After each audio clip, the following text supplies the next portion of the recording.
Good morning বন্ধুরা, তোমরা সবাই কেমন আছো? আশা করি তোমরা সবাই খুব ভালো আছো। আর আমিও আছি বেশ। আর এই দেখো, রান্না বান্না দিয়ে শুরু করলাম। আর গুড মর্নিং বললাম ঠিকই, কিন্তু এখন ঘড়ির কাঁটা বাজে 11টা 20 ঘরে। তো চলো এখন রান্না বান্নাটা করে নেব। আর আজকে কি রান্না বান্না করবো বলো তো? ভাবলাম আজকে পালংকে শীষ করি। আর কদিন পাওয়া যাবে বলো তো? তারপরে আর পাওয়া যাবে না।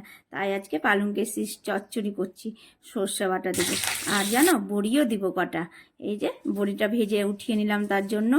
আর মিষ্টি কুমড়ো থাকলে একটু ভালো হতো, কিন্তু ছিল না, তাই বেগুন আলু দিয়েই পালংকে শীষের চচ্চড়িটা করে নেব। আর ভাত বসিয়ে দিলাম। আর ভাত বসালাম আজকে ডবসের জলে। কেন বলো তো? আমাদের এখানে কিছুদিন থেকে পৌরসভার জলটা ভালো দিচ্ছে না। মানে খাওয়ার জন্য বারণ করেছে, খেতে বারণ করেছে, রান্না করতেও বারণ করেছে। তাই কিনা জলেই সব কিছু করতে হচ্ছে, জানো, মুশকিলে পড়ে গেছি। কতদিন যে এরকম থাকবে ভগবানই জানে। তো কি আর করব, তাই এখান থেকে জল, কিনা জলেই রান্না বান্নাটা আজকে করছি। আর এই দেখো, রান্না বান্না কি করলাম বলো তো? পালংকে শীষ চচ্চড়ি তোমাদেরকে তো বললাম। আর করলাম মাছের ঝোল, ব্যাস। জীবনেও ভাবতে পারিনি জানো, রান্নাও করতে হবে কিনা জলে। আর খাওয়াটা ঠিক আছে বলো, আর রান্না বান্না যদি কিনা জলে করতে হয় না, অনেকটাই কিন্তু জল খরচ হয়। একটা জলের জার 1 দিন থেকে 2 দিন যাচ্ছে, দিয়েই শেষ হয়ে যাচ্ছে। আর টাকাটাও তো কম লাগে না বলো। এমনিতেই এখন আমরা সব কিছুই কিনে খাচ্ছি, আর জল যে কিনে খেতে হবে এরকম ভাবতে পারিনি। কিনে খেতে হবে, খায়ও, কিন্তু ঠিক আছে, কিন্তু রান্না করতে হবে এরকম কিন্তু ভাবতেই পারিনি জানো গাইস। তো যাই হোক, কিছু করার নেই। এখন দেখা যাক কতদিন এই রকম চলে। তো এইভাবেই চলুক। আর এই দেখো, আমি কিন্তু সব কাজগুলোই করে নিয়েছি, যতগুলো কাজ ছিল রান্নার পরে। তারপরে কিন্তু ছাতেও গেলাম, জামা কাপড় ধুয়ে মেলা আসলাম। আর সকালে যেই কটা কেচেছিলাম সেই কটাও নিয়ে চলে আসলাম। তারপরে এই দেখো, পুজো করতে লেগে গেলাম।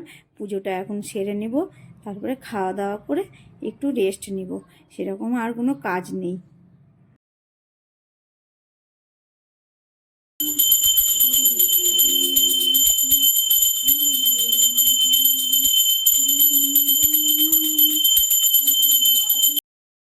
আজকে জানো তো, বাইরে ঝাঁঝালো রোদ উঠেছে, দারুণ।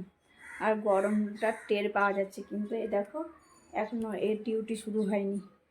মানে গরম পড়লেও কি ফ্যানের মতো গরমটা পড়েনি, তাই ফ্যান চালাচ্ছি না। ওর ডিউটি যখন শুরু হবে তখন দেখা যাবে। তো চলো গাইস, তোমাদের সঙ্গে দেখা হচ্ছে। তো চলো, যেই জামা কাপড়গুলো ছাদ থেকে নিয়ে এসেছি ওই জামা কাপড়গুলো গুছিয়ে নিব। আর কিছুটা জামা কাপড় গুছিয়ে আলমারিতে রাখবো। শীতের পোশাকগুলো ভাবছি একটা দুটো করে। আর জানো, দুপুরে লাগছে গরম আর রাত্রে লাগছে ঠান্ডা। তাই জন্য কিন্তু আমার লেপ কিন্তু এখনও বিছানার মধ্যেই রয়ে গেছে, এখন পর্যন্ত তুলে দিতে পারিনি।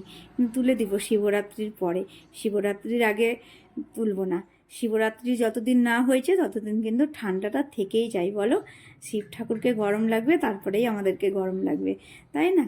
আর এই দেখো, চুলটা একটু ছেড়ে দিলাম, চুলটা শুকিয়ে যাক। এমনিতেই এখন চুল শুকানোর কোনো ঝামেলা নেই, চারিদিক দিয়ে হাওয়া আসছে।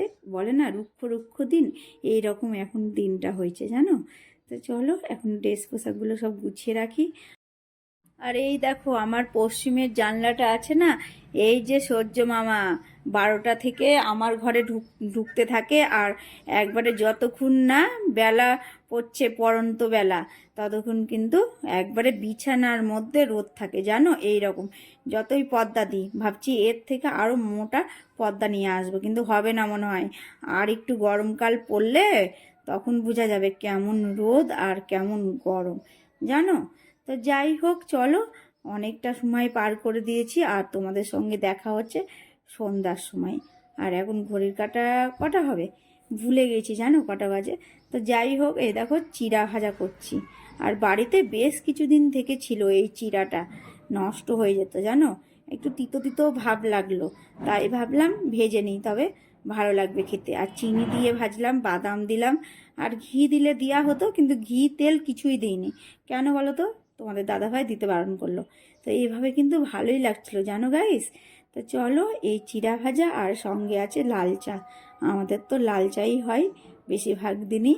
তো চলো, ভিডিওটা আজকের মতো এতটাই।